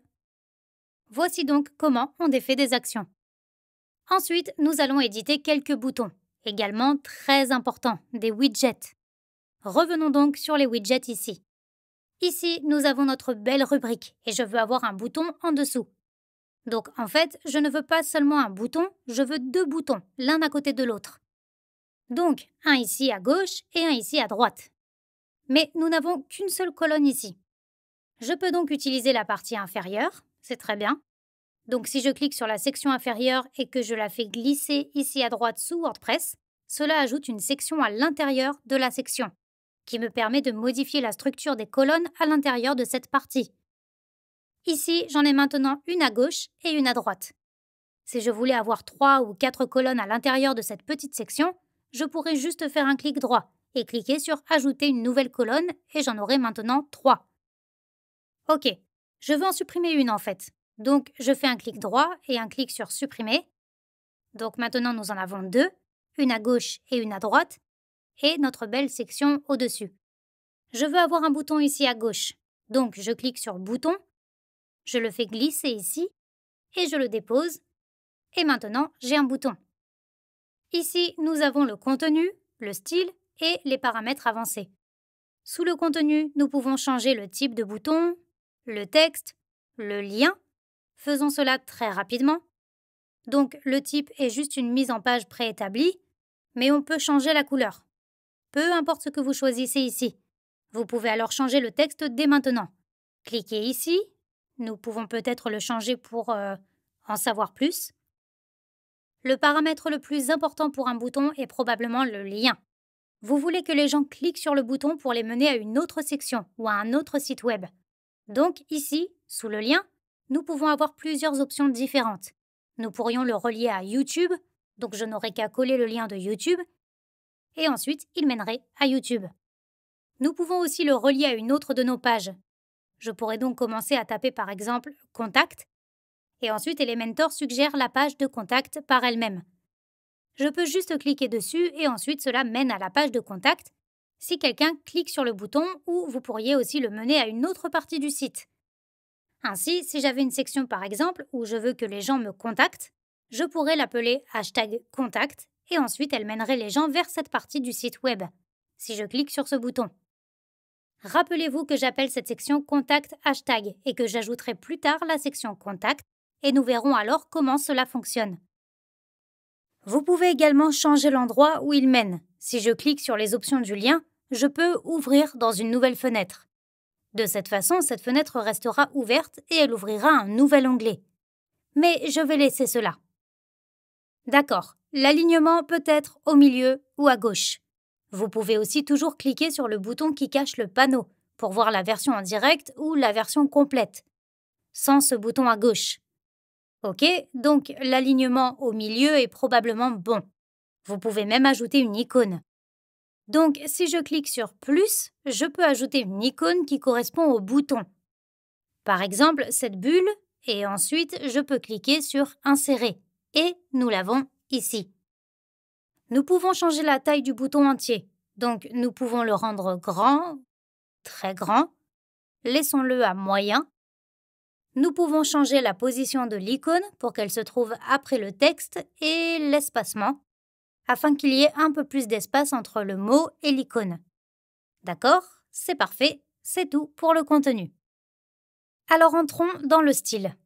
Ici, nous pouvons encore changer la typographie. Donc si je clique dessus, vous pouvez changer la famille, la taille, tous les trucs que vous avez déjà vus pour le texte. C'est la même chose, donc je ne vais pas recommencer. Vous pouvez changer l'ombre du texte, mais ce n'est qu'une ombre, ce qui est assez laid. C'est assez intéressant, nous avons les mots « normal » et « au survol ». Pour l'instant, vous voyez la version normale du bouton. Mais si je déplace ma souris au-dessus, c'est ce qu'on appelle le survol. Donc ici, je peux aussi sélectionner au survol et décider de ce qui se passe si quelqu'un déplace sa souris au-dessus du bouton. Mais commençons par les paramètres normaux. Ici, je peux changer la couleur du texte. On peut aussi le rendre orange, par exemple, ou noir, comme ça, comme vous voulez. Mais laissons-le comme il est et ensuite, je peux cliquer à nouveau sur la couleur et on peut aussi changer la couleur de fond de ce bouton. Par exemple, je veux celui-ci en bleu clair, peut-être comme ça. Ce que je peux faire maintenant, c'est passer en mode survol. Mettre la couleur du texte en blanc et la couleur de fond devrait être un peu plus sombre. Donc je vais choisir le bleu ici et un peu plus sombre. D'accord, et si je survole maintenant le bouton, il devient un peu plus foncé. C'est ce que vous voulez, parce que quand les gens survolent un bouton, ils se disent « D'accord, il faut que je clique sur quelque chose ». Donc c'est ce que je suggère toujours. Vous pouvez même ajouter une petite animation de survol. Par exemple, que le bouton s'agrandisse un peu, comme ça. C'est assez cool. On peut aussi revenir à la normale et c'est tout. Ok, ensuite nous avons un type de bordure. Pour l'instant, il est réglé sur aucun. Nous pourrions aussi en faire une double bordure et régler la largeur sur 3. Nous ne pouvons pas vraiment voir la bordure parce qu'elle n'a pas de vraie couleur. Alors choisissons une couleur et peut-être le rouge. Maintenant, vous pouvez voir qu'il y a une petite bordure juste à l'extérieur du bouton. C'est surtout utile si vous avez un bouton transparent pour que vous puissiez voir le bord du bouton. Ok, je vais rendre cela transparent parce que nous n'avons pas vraiment besoin de bordure et aussi régler la largeur à 0. Nous pouvons également modifier le rayon de la bordure, ce qui permet de déterminer la circonférence du bouton. On peut le fixer à 15 peut-être. Maintenant, il est beaucoup plus rond. On peut aussi le fixer à 50. Et maintenant, il est plus rond encore. Ces valeurs sont liées entre elles. Donc, si je le change pour 50, le haut, le bas, la droite et la gauche deviennent 50. Vous pouvez aussi les dissocier et dire que seul le haut doit faire 15. C'est donc comme ça que vous pouvez donner un peu de style au bouton, ce qui est plutôt cool en fait. Ici, vous pouvez changer la marge interne. C'est juste la distance entre le mot et le bord du bouton. Donc si je mets 60, ce serait beaucoup plus grand. mais laissons-le à 0. Vous pouvez aussi les délier à nouveau pour, par exemple, changer le haut et le bas à 25 et les côtés à 15 seulement. Si vous voulez les personnaliser un peu plus, vous aimerez peut-être cela. Nous pourrions aussi passer aux paramètres avancés, mais nous n'en avons pas vraiment besoin. Bien. Ensuite, nous pouvons revenir au widget ici. Et maintenant, j'ai conçu un de mes boutons que j'aime vraiment et que je veux utiliser. Disons que vous voulez utiliser ce design de bouton plus souvent. Ce que vous pouvez faire alors est différent. On peut soit faire glisser un nouveau bouton dans la zone où je veux l'avoir, par exemple ici à droite, et ensuite je peux faire un clic droit sur ce bouton, cliquer sur Copier, faire un clic droit et cliquer sur Coller le style. De cette façon, le style de ce bouton est collé et tout ce que j'ai à changer, c'est le contenu de ce bouton. Donc, je devrais changer le texte et tout ça encore une fois. Ce que vous pouvez aussi faire, c'est que si je supprime ce bouton très rapidement, je le duplique. Donc, clic droit, dupliquer. Maintenant, j'en ai 2 et je peux juste cliquer dessus et le faire glisser vers la droite pour avoir le même bouton 2 fois. Ou vous pouvez aussi le supprimer à nouveau. Copier ce bouton. Clic droit, coller. Si vous décidez de copier et de coller des styles ou des boutons, je vous suggère de vous assurer que votre design est vraiment bien. Et si vous l'aimez et que vous voulez l'utiliser sur téléphone portable, ce que nous verrons plus tard, vous pouvez l'utiliser plusieurs fois. Super, c'est comme ça que vous pouvez modifier les boutons. C'est tout. Ensuite, nous pouvons éditer les images, donc revenons à Elementor. Il existe 2 types d'images. Vous avez des widgets d'images et vous avez des images de fond. Nous commençons par ajouter une image normale, puis nous modifions le fond de cette section. Je veux d'abord ajouter une nouvelle section, donc je clique sur plus, et cette fois j'en veux 2, donc je sélectionne 2 colonnes. Et ici à gauche, je veux avoir une image, donc je peux cliquer à nouveau sur ce widget, et ensuite je sélectionne une image, et je la fais glisser ici. Et maintenant, nous avons une image. Et comme pour les boutons et le texte, nous avons le contenu, le style et avancé. Commençons par le contenu normal. Ici, nous pouvons simplement choisir notre image. Donc, si vous voulez changer cette image, vous pouvez cliquer dessus ici. Vous pouvez soit télécharger un fichier, ou si vous avez déjà téléchargé l'image, vous pouvez aussi aller dans la médiathèque. Et ici, vous voyez toutes les images que vous avez utilisées auparavant. Ici, nous avons toutes ces images parce que nous les avons utilisées dans le modèle que nous avons importé. Donc, je vais télécharger un fichier en cliquant sur « Télécharger des fichiers » et ensuite, je le sélectionne depuis mon ordinateur et enfin, je clique sur « Ouvrir ». Ça se télécharge et ensuite, je peux insérer le média. Veuillez vous assurer qu'il n'est pas trop gros, quelque chose d'environ 100 kilo-octets, pour des images normales de petite taille, c'est parfait. Puis nous pouvons insérer le média et le voici. Maintenant que c'est assez grand, nous pourrions aussi le rendre plus petit ici, sous la taille de l'image. Par exemple, médium large ou médium, puis plus petit, où vous pourriez choisir une taille personnalisée. Et puis cliquez sur Appliquer. Cela a probablement l'air bizarre, oui, mais vous pouvez le changer. Vous pouvez changer l'alignement pour qu'il soit au centre. Vous pouvez ajouter une légende si vous le souhaitez, ou vous-même la relier pour que si quelqu'un clique dessus, il se passe quelque chose. Nous pouvons modifier le style de cette image. Nous pouvons changer la largeur et la hauteur manuellement, pour nous assurer qu'elle s'adapte mieux. Nous pouvons changer l'opacité pour qu'elle soit plus ou moins transparente. Et aussi, si vous la survolez, donc en mode haut survol, elle sera un peu plus transparente. Revenons au mode normal et vous pouvez même ajouter un type de bordure. Donc, si vous voulez avoir une bordure autour, vous pouvez l'ajouter. Je vais la laisser et vous pouvez changer le rayon de la bordure pour qu'elle soit un peu plus ronde. Cela peut paraître assez cool, disons 15 tout autour, et ensuite les bords sont un peu arrondis. Ok, c'est comme ça qu'on peut modifier les images. L'essentiel est de télécharger l'image en s'assurant qu'elle est correctement dimensionnée, pour que la qualité reste élevée, puis de jouer avec la hauteur et la largeur, et de voir à quoi elle ressemble en vrai. Je sais que ce n'est pas encore très joli, mais nous travaillons sur les détails dans 1 minute. Revenons au widget. Ok, nous pourrions maintenant continuer et éditer plus de widgets. Si je le voulais, je pourrais avoir des cartes Google ici. Et je peux poster des articles. Ici, des boîtes d'images, des boîtes d'icônes, des notations par étoile et carrousel d'images. Beaucoup de choses peuvent se trouver ici. Vous pouvez avoir un compteur sympa. Tout ce que je veux peut y être. Mais le fait est que c'est presque la même chose. Je vous ai montré comment éditer les boutons, le texte et les images. Et par exemple, si je regarde dans Icônes, c'est presque la même chose. Vous allez dans le contenu voir ce qu'il dit, vous changez le contenu et vous changez le style, c'est toujours la même. Vous avez un survol, une taille, une typographie et des couleurs normales. Ce n'est donc pas très différent. Alors je vous suggère de l'essayer vous-même et si vous n'aimez pas ce que vous avez fait, de le défaire. Donc, je vais laisser les choses telles qu'elles sont. Et maintenant, travaillez sur le fond et la taille de cette section. Pour ce faire, nous pouvons modifier la section en cliquant ici, sur les 6 petits points. Puis, nous modifions la section. Nous pourrions également faire un clic droit dans une zone vide et cliquer ensuite sur « Modifier section », qui aurait le même effet. Lorsque vous éditez une section, vous pouvez également éditer des colonnes. Vous avez mise en page, style et avancé. Pour l'instant, nous allons éditer la section dans la mise en page.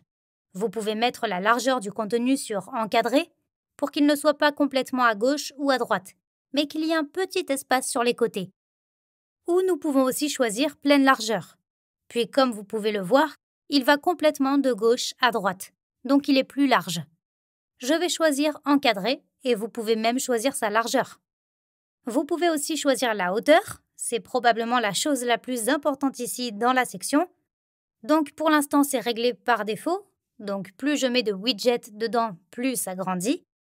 Vous pouvez aussi cliquer sur adapter à l'écran et il s'adapte parfaitement sur mon écran, comme vous pouvez le voir ici. Vous pouvez aussi choisir une hauteur minimale et dire ensuite quelle hauteur elle doit avoir. Pour la première section, je vous suggère toujours de choisir adapter à l'écran, afin d'avoir une section avec une grande image, un texte sympa et peut-être un bouton qui vous mène à plus bas. Et pour les suivantes, je vous suggère d'utiliser la hauteur minimale ou la hauteur par défaut. Bien. Nous avons donc modifié la hauteur de cette section. Vous pouvez aussi changer la position de la colonne pour qu'elle soit plus haute ou au milieu ou en bas. Je vais la laisser au milieu et le reste est bien.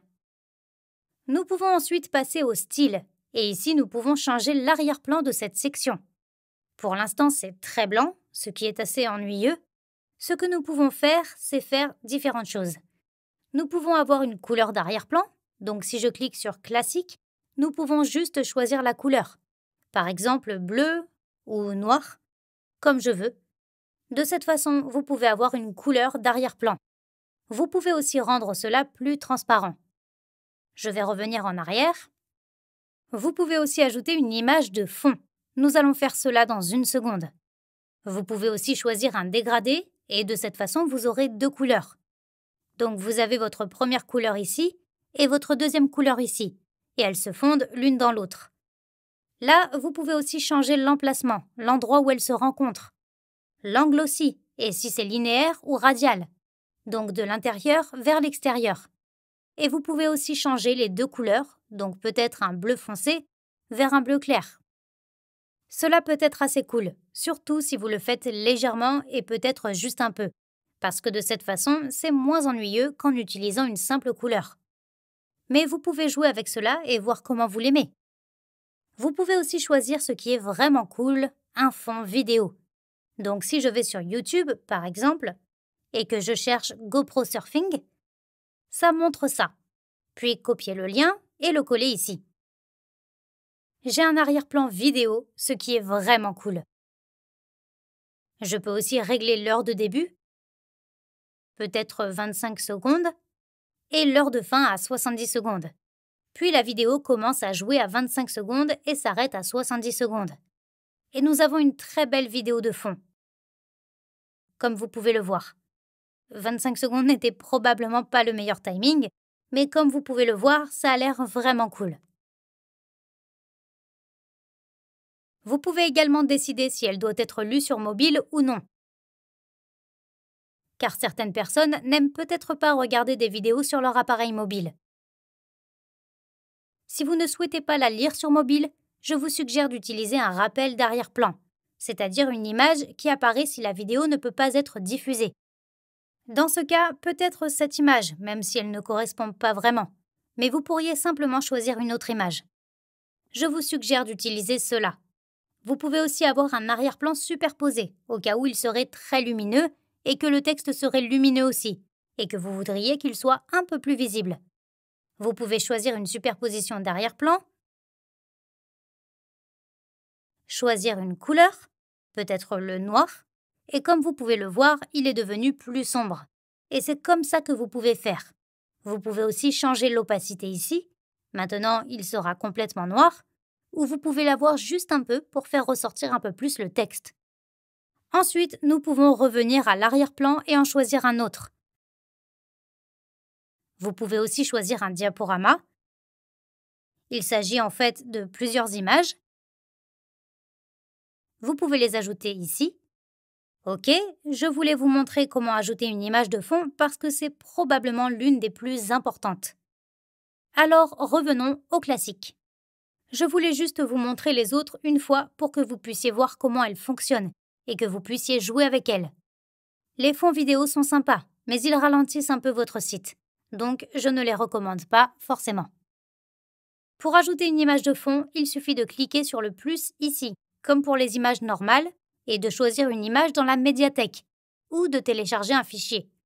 Dans mon cas, je n'ai pas encore de photos. Donc ce que je voulais vous montrer, c'est un site assez cool où vous pouvez obtenir des photos. Il s'appelle pexels.com. Ici, c'est pexels.com. Et ici, vous pouvez rechercher des images. Cherchons par exemple désert. Et cette image a l'air cool. Alors choisissons celle-là, et ici nous pourrions la télécharger, mais assurez-vous de ne pas télécharger la taille originale, parce que c'est beaucoup trop grand. Donc nous n'en avons pas besoin. Une grande image devrait convenir. Je vais donc choisir une grande image, la télécharger gratuitement, et elle est téléchargée. Je peux maintenant sélectionner le fichier, ou je peux aussi le faire glisser ici, et il est en train d'être téléchargé.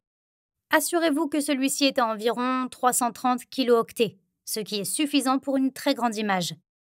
Mais je vous recommande également de ne pas utiliser trop de ces images, car cela ralentit votre site, et si le site est lent, ce n'est pas bon pour le référencement.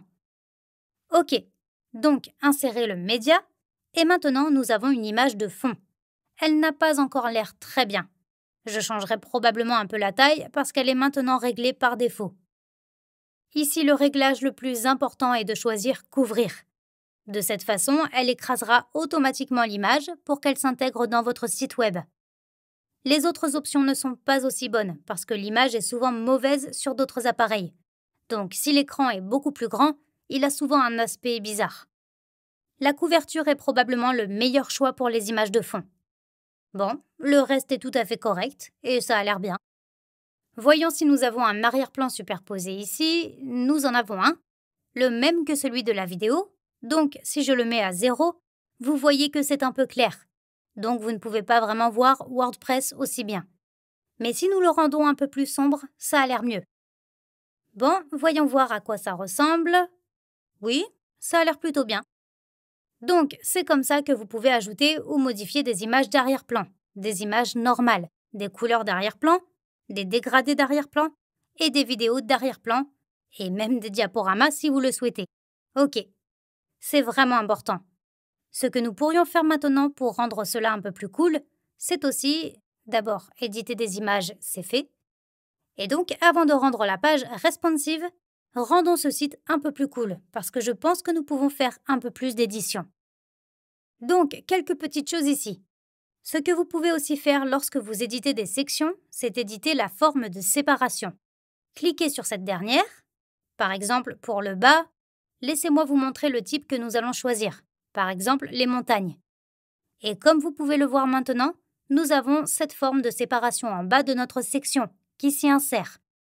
De cette façon, nous avons une transition plus nette et plus jolie vers la section suivante. Je pense que cela donne une impression beaucoup plus cool que le simple fait d'avoir une ligne droite. Vous pouvez aussi changer la largeur et la hauteur comme vous le souhaitez. Vous pouvez donc voir à quoi cela ressemble et c'est assez cool. Ok, vous pouvez aussi l'envoyer à l'avant-plan ou pas. Ok, cool. Revenons en arrière. Quoi d'autre? Je peux aussi vous montrer la marge et la marge interne, un petit peu. Je pense par exemple que, dans ce cas, cette section est trop proche de la section du haut. Il devrait y avoir un peu d'espace. Donc ce que nous pouvons faire, c'est modifier la section, aller à Avancer, et ici nous avons la marge et la marge interne. La marge interne est à l'intérieur et la marge est à l'extérieur. Donc, si je voulais avoir un peu d'espace au sommet, je délierais ces valeurs. Et pour le haut, je choisirais un pourcentage ici. Et je dirais ensuite combien d'espace je veux. Peut-être 4%. C'est bien. Disons 5%, oui. Ça a l'air bien mieux parce que nous avons un peu plus d'espace ici. Nous pourrions également faire de même pour certains widgets ou même pour une colonne. Disons que je veux un peu plus d'espace dans cette image. Je peux donc modifier cette image en cliquant sur Modifier image. Je peux aller à Avancer.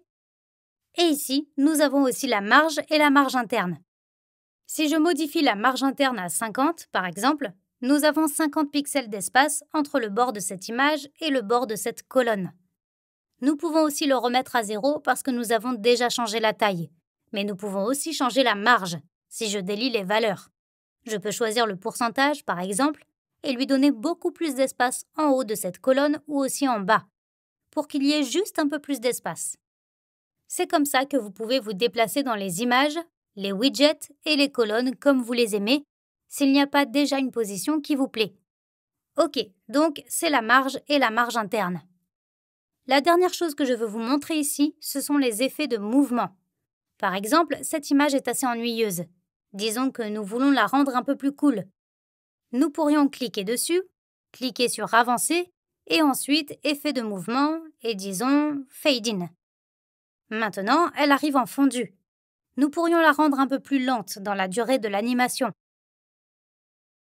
Ou bien la faire apparaître en fondu de la droite ou de la gauche. Et si je mets à jour ma page et que je prévisualise les modifications,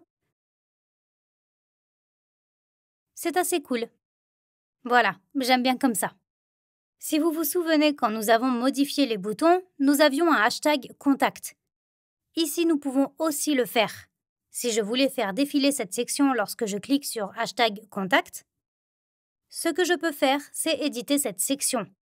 Aller à Avancer et appeler cela contact. Et si je mets maintenant à jour la page et que je vais sur ma page, je peux cliquer sur En savoir plus et cela fait défiler la page jusqu'à contact. C'est comme ça que ça marche. Super! Maintenant, nous pouvons faire en sorte que la page soit responsive, ce qui est également très important. Ok, si je suis dans Elementor et que je regarde ma page en mode responsive, je peux le faire en cliquant ici, sur cette icône de mode responsive, et en choisissant soit une tablette pour voir à quoi elle ressemble sur une tablette, ça reste bien, soit je peux aussi choisir mobile pour voir à quoi elle ressemble sur un mobile. Dans ce cas, par exemple, le texte ici est beaucoup trop gros. Donc ce que je peux faire pour modifier le texte, c'est de cliquer sur WordPress. Maintenant, je modifie le texte. Et ensuite, je dois passer au style et à la typographie pour modifier la taille de ce texte. Ce qui est assez bien avec Elementor, c'est que tout ce que nous avons à faire pour le rendre responsive est ici, à côté de la taille. Parce que je peux changer la taille après avoir sélectionné l'icône du mobile. De cette façon, il n'édite que la version mobile. Je pourrais le rendre très petit maintenant, disons de cette taille, mais si je reviens à ordinateur, il est toujours très grand. Ou aussi sur la tablette, il est toujours grand. Mais dans la version mobile, il est resté petit. Je peux maintenant voir la taille que j'aime. Ok, ça me semble bien. Vous pouvez aussi faire la même chose pour différentes autres choses. Par exemple, en ce qui concerne la graisse, la transformation, le style et la décoration, nous ne voyons pas cette icône de mobile. Je ne peux pas la changer uniquement pour la version mobile, mais je peux le faire pour la hauteur des lignes et l'espacement des lettres, par exemple. Pour la version mobile ici, et pour l'ordinateur, cela resterait pareil. Donc, assurez-vous que vous avez bien sélectionné cette icône de mobile, ou si vous voulez modifier la version tablette, sélectionnez l'icône tablette. pour que cela ne change que sur cet appareil. Ok, donc WordPress a maintenant l'air bien. Je vais aussi devoir modifier les boutons, mais ici nous aurions la même chose. Je vais aller dans Style, voir la typographie et la taille, l'icône du mobile, et le rendre un peu plus petit. Lui donner un peu plus d'espace en bas, par exemple, donc je modifierai celui-ci. Aller à Avancer, délier les valeurs, Mobile est sélectionné, et en bas on peut lui donner plus d'espace. Donc maintenant ça a aussi l'air bien sur le téléphone portable. C'est comme ça qu'on peut le faire. Je vais juste y aller de temps en temps pour voir si ça a l'air bien sur le téléphone portable, le bureau et la tablette, parce que c'est vraiment important. Environ 50% de vos visiteurs viendront via leur appareil mobile. Super, c'est comme ça qu'on peut modifier notre page en la rendant responsive. Ça, c'est fait. Revenons au mode ordinateur. Et l'étape suivante consiste à repositionner, supprimer des widgets, colonnes et sections. C'est assez simple. Par exemple, si je veux avoir ce bouton à droite, je peux soit déplacer la colonne vers la droite, soit simplement déplacer le widget vers la droite, en cliquant sur l'icône Modifier bouton. En le faisant glisser vers la gauche et en l'ayant ici ou plus bas si je le voulais, ou plus haut si je le voulais, où que ce soit. Je peux simplement cliquer dessus, le faire glisser jusqu'à ce que l'une de ces boîtes bleues apparaisse, et ensuite je peux le déposer. Vous pouvez faire de même pour les sections. Je peux simplement cliquer ici sur les 6 points et par exemple le faire glisser vers le haut. Et maintenant, j'ai ceci en haut et ceci en bas. Si je n'aime pas quelque chose, je peux faire un clic droit et cliquer sur Effacer. Ou je peux aussi cliquer sur le X et je peux aussi faire la même chose ici, ou pour les widgets, ou pour des colonnes entières. Maintenant, je n'ai qu'une seule colonne ici. C'est assez simple, il suffit de la faire glisser ou de supprimer des choses. Ok, la prochaine étape consiste à travailler avec des templates ou des blocs. Un truc important que je veux vous montrer parce que cela vous fera gagner beaucoup de temps. Donc, cliquez sur le X ici, et maintenant nous avons une page blanche. Ce que je suggère quand on fait un site web, c'est de ne pas tout construire à partir de zéro. En réalité, cela prend beaucoup trop de temps et n'aura pas l'air aussi bien que lorsqu'on utilise des modèles préfabriqués. Ces modèles sont gratuits et réalisés par des concepteurs de sites web professionnels, ce qui vous fait gagner beaucoup de temps. Vous pouvez les importer et ensuite modifier le contenu et le design à votre convenance. Vous avez essentiellement 2 options. Vous pouvez soit importer un site entier, donc un template, soit vous pouvez importer une partie d'un site, donc un bloc. Pour ce faire, nous pouvons cliquer ici sur Envato Elements et vous verrez ici Free Kits, qui sont soit des sites entiers, soit des blocs, et ce, gratuits. Imaginons que vous vouliez créer un site web pour un restaurant. Vous pourriez alors juste ici, dans les catégories, aller à Food and Drink et voir si vous y aimez quelque chose. Si vous ne trouvez rien qui vous plaise, vous pouvez aussi chercher autre chose. Vous pourriez même, en tant que restaurant, utiliser un modèle pour un avocat. Il ne s'agit pas vraiment du contenu du site, mais plutôt de sa conception, car au final, vous devez toujours y mettre vos propres images, votre propre texte et vos propres widgets. Il s'agit plutôt de la manière dont le site est construit. Donc, je vous suggère de chercher un template qui vous convient. Par exemple, ici, si je veux jeter un coup d'œil à celui-ci, je peux cliquer sur Preview pour voir à quoi ça ressemble. Et ici, je vois les différentes pages, donc ce serait la page d'accueil, peut-être une deuxième page d'accueil. Vous pouvez aussi voir les titres en dessous. Ceux qui sont étiquetés Pro ne fonctionnent qu'avec une version Pro d'Elementor. Mais vous pouvez toujours l'importer et ne pas utiliser les widgets qui nécessitent une version Pro. Et vous pouvez toujours utiliser le design et l'adapter à votre page. Donc voilà. Ici, vous pouvez voir à quoi cela ressemble et si vous aimez quelque chose, vous pouvez simplement cliquer sur Install Kit. Et ensuite, cliquez sur View Kit. Et vous le verrez dans vos kits installés. Et ensuite, par exemple, si je veux modifier ma page d'accueil, je peux importer la page d'accueil. Si je suis dans ma page à propos de nous et que je veux la modifier, je peux importer la page About Us et ainsi de suite. C'est assez simple. Par exemple, ici, je vais insérer la page d'accueil. Ça prend un petit moment. Et maintenant, j'ai tout un site web ici. et je l'adapte. Je peux effacer les choses dont je n'ai pas besoin. Par exemple, je n'ai pas besoin de ça, je n'ai pas besoin de cette partie, et ainsi de suite. Je peux juste changer le texte, les images, et disons, voilà, que j'aime ça jusqu'à présent, mais je veux aussi avoir quelque chose avec Google Maps là-dedans. Ce que vous pouvez aussi faire, c'est soit le construire vous-même, soit simplement l'ajouter, ou vous pouvez alors le construire avec un bloc. Donc, ce que vous pouvez faire, c'est cliquer ici sur Envato Elements à nouveau, et au lieu d'importer un site entier, nous pouvons importer une partie de site. Donc, si je vais dans Freeblocks, je vois différentes catégories. Par exemple, des sections à propos, des sections Hero, qui sont les plus grandes avec des grandes images, des grands textes et boutons. Vous pouvez avoir une grille de logo, une carte, une en-tête. Disons que vous voulez une carte. Je peux donc cliquer sur Map et je vois alors un tas de modèles différents que je pourrais utiliser. Et disons que j'aime celui-ci, je peux cliquer sur Insert Template et de cette façon, il a importé cette partie d'un site web. C'est aussi une option vraiment géniale. Vous pouvez aussi l'utiliser pour construire des sites complets. Vous n'aurez qu'à combiner les différents blocs. Le seul problème est qu'ils ne s'imbriquent pas vraiment les uns dans les autres avec la partie design. Vous devrez donc vous assurer qu'ils sont également conçus de manière similaire. C'est l'avantage des modèles car ils sont réalisés en un seul bloc.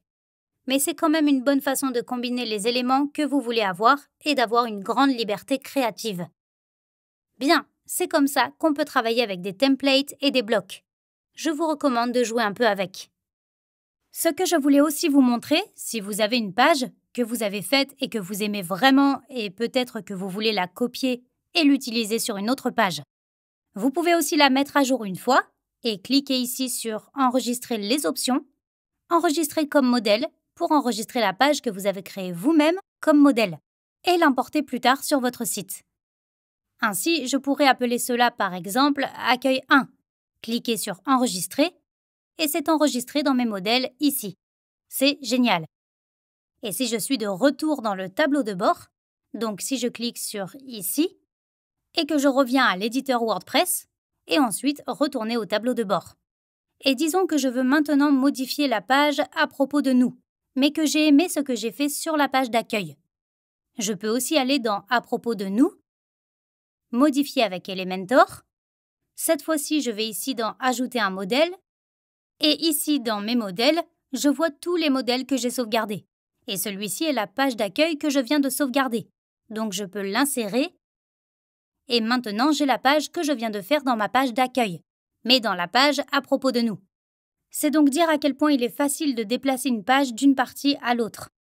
Vous pouvez également faire la même chose pour les sections. Par exemple, si je voulais enregistrer cette section parce que je l'aime vraiment, je peux faire un clic droit sur elle, cliquer sur « Enregistrer comme modèle », lui donner le nom « Carte 1 » par exemple, l'enregistrer et vous pouvez voir ici que Carte 1 est également dans mes modèles et je peux l'importer de la même manière que je viens de le faire pour le site. C'est une façon de sauvegarder les réglages que vous avez faits pour les sections et les sites de les réutiliser sur d'autres pages. Ce qui peut aussi vous faire gagner beaucoup de temps. C'est cool. Ensuite, nous allons créer la navigation, le menu et le concevoir un peu parce que pour l'instant, il est encore assez moche. Puis nous allons continuer et modifier un peu le pied de page. Mais c'est aussi assez facile. Commençons donc par modifier l'en-tête. Pour cela, retournons dans le tableau de bord. Nous y sommes. Pour ajouter une navigation, nous pouvons aller dans « Apparence » et « Menu ». Ici, nous pouvons donner un nom au menu parce que nous devons d'abord le créer. Je vais appeler ceci « Principal » parce que c'est mon menu principal. Ensuite, dans les réglages du menu « Afficher l'emplacement », je vais sélectionner « Principal » et ensuite, je vais cliquer sur « Créer le menu ». Maintenant, il est créé. Et maintenant, nous pouvons ajouter les pages et les liens que nous voulons avoir dans cette navigation, ici en haut. Alors, qu'est-ce que je veux y trouver? Je veux avoir toutes mes pages.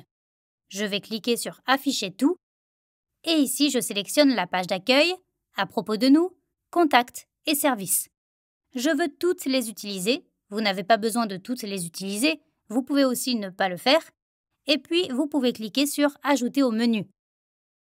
Et maintenant, elles sont là. Si j'enregistre le menu et que je rafraîchis ma page, nous les avons ici.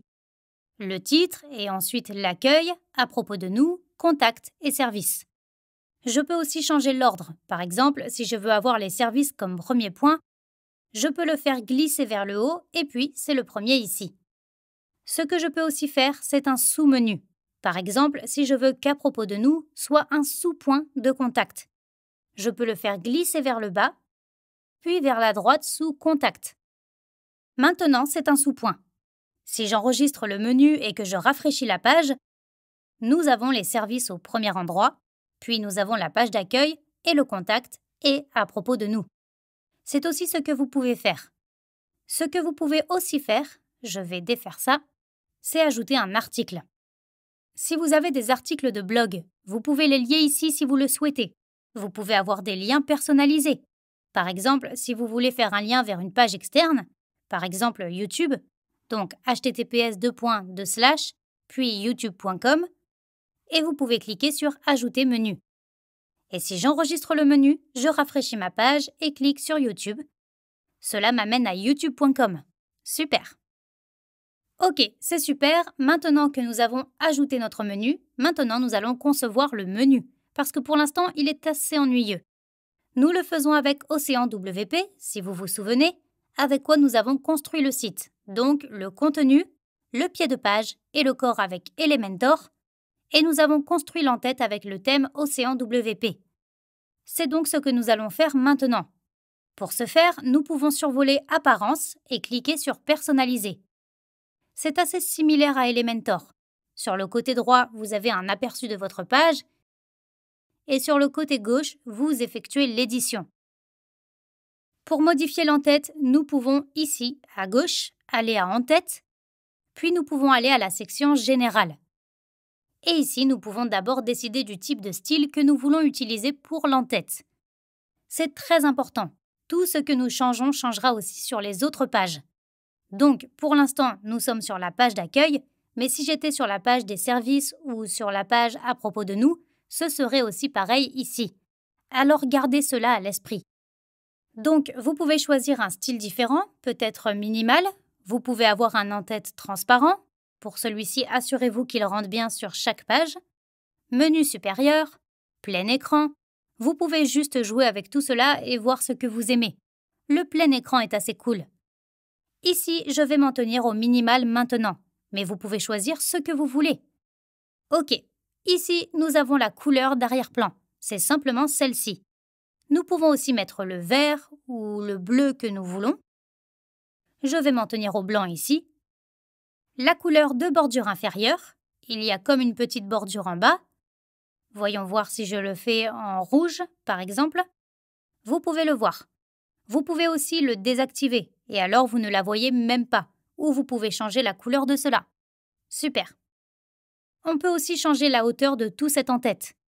Nous pouvons la rendre vraiment grande, mais elle ne doit pas être trop grande selon moi. C'est probablement une bonne taille. Puis, on peut revenir en arrière. Si vous avez un logo pour votre site web, vous pouvez aussi sélectionner le logo ici. Téléverser des fichiers. Ok, je viens d'utiliser un logo que j'avais pour un projet allemand. Si vous le souhaitez, vous pouvez même le recadrer un peu pour qu'il s'intègre mieux dans votre site. Je vous le recommande.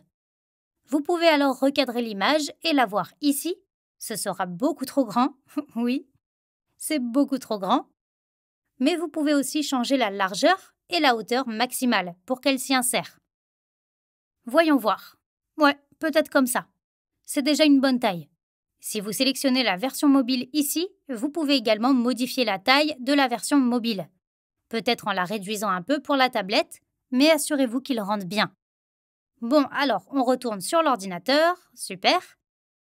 Donc, maintenant, nous avons un logo. Si vous n'avez pas encore de logo, vous pouvez aussi regarder la vidéo que je vais mettre en lien en haut à droite de cette vidéo, où je vous montre comment obtenir un logo comme celui-ci, ou même plus professionnel, pour environ 5 $ en une journée. Je vous recommande donc vivement d'avoir un logo pour votre site web. C'est très pro. Ensuite, nous pouvons revenir en arrière et ensuite nous pouvons revenir encore une fois en arrière. Puis nous pouvons aller à la typographie. Et ensuite, nous pouvons aller à Menu principal. Et ici, nous pouvons changer la famille de police de celui-ci afin de changer la typographie. Je vous recommande de choisir celle que vous avez utilisée sur votre site. Je vous laisse le choix de changer la graisse de la police pour la rendre plus audacieuse. Le style de la police peut être normal ou italique. La transformation du texte peut être en majuscule, c'est cool. Et vous pouvez aussi changer la taille à 20 pixels, c'est bien. Bon, alors nous pouvons revenir en arrière et aller dans le menu du mobile parce que nous devons aussi nous assurer que la version mobile est bien faite. Alors sélectionnez Mobile, ci-dessous, et regardez.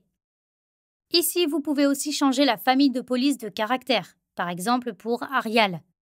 Et aussi la graisse, le style de la police, tout ce qu'il faut pour que ça ait l'air bien. Peut-être en majuscule, et aussi la taille de la police. Ok. Ouais, ça c'est bien. Puis on peut revenir en mode ordinateur et revenir en arrière. Puis on peut revenir dans l'entête une fois de plus, aller dans le menu, et là on peut le concevoir un peu plus pour pouvoir le recentrer. Le mettre à gauche ou à droite. La droite est probablement mieux. Nous pouvons ajouter un effet de lien, par exemple souligner à partir de la gauche. Et si je survole maintenant le nom, il est souligné de la gauche. Vous pouvez aussi souligner d'en haut, ce que vous voulez. Vous pouvez changer la couleur de l'effet de lien, par exemple rouge, pour que l'effet de lien soit rouge. On peut changer la couleur des liens. C'est ce gris qu'on pourrait rendre bleu, peut-être ou même un peu plus clair. La couleur du lien peut aussi être modifiée quand on le survole.